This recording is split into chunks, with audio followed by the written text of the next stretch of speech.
Hello guys and welcome to another track guide video, and this time we got Radical at Dragon Trail Gardens. I know this combo is pretty difficult, but I will try to explain what I did and how to get the gold on this track.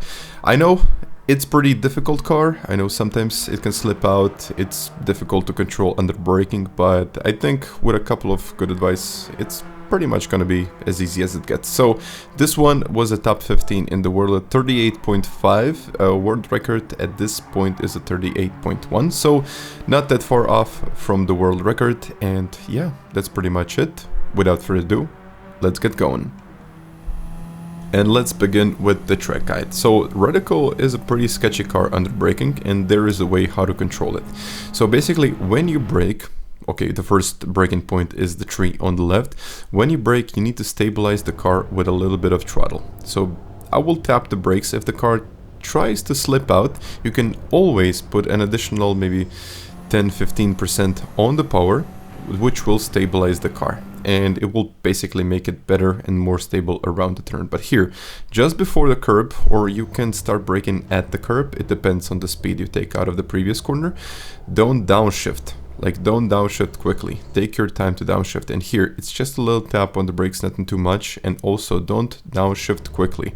So I could have downshifted a little bit earlier, but I stayed in that 4th gear just to stabilize the car, and after I broke, that's when I actually downshifted. So also, one more important thing about this car is that you can directly shift from 3rd into 5th gear. So just skip that 4th gear, and I think eventually you will get at least like a 10th or 2/10ths on the straight. But here, I usually brake right before the curb. I know it's not much, but don't climb on the curb, it can unsettle the car.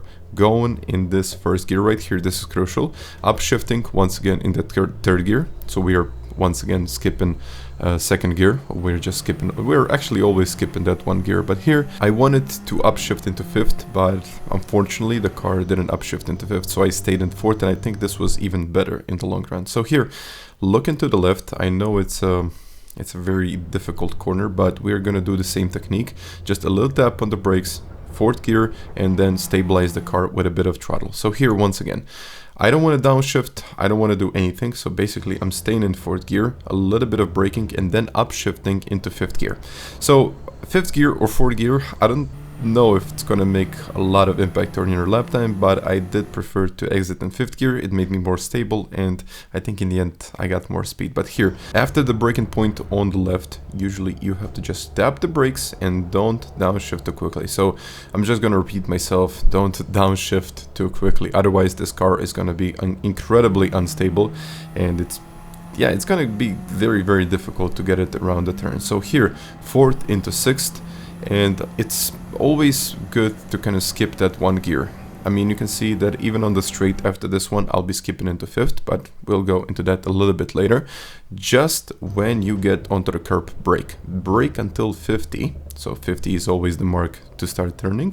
Downshifting 4th, downshifting 3rd, downshifting 2nd, but very stable, very subtle. Upshifting once again in 3rd gear, and then you need to put the power down and put the car in 5th gear quite early. So I kind of delayed my shifting. Usually you tend to be quicker at about 50-60% of the revs, so I would recommend whenever you can upshift at about 50-60%. And I really hope you enjoyed in this video, so if you did guys, you can always hit that like button, or you might even want to subscribe to my channel. So guys, until the next time, bye.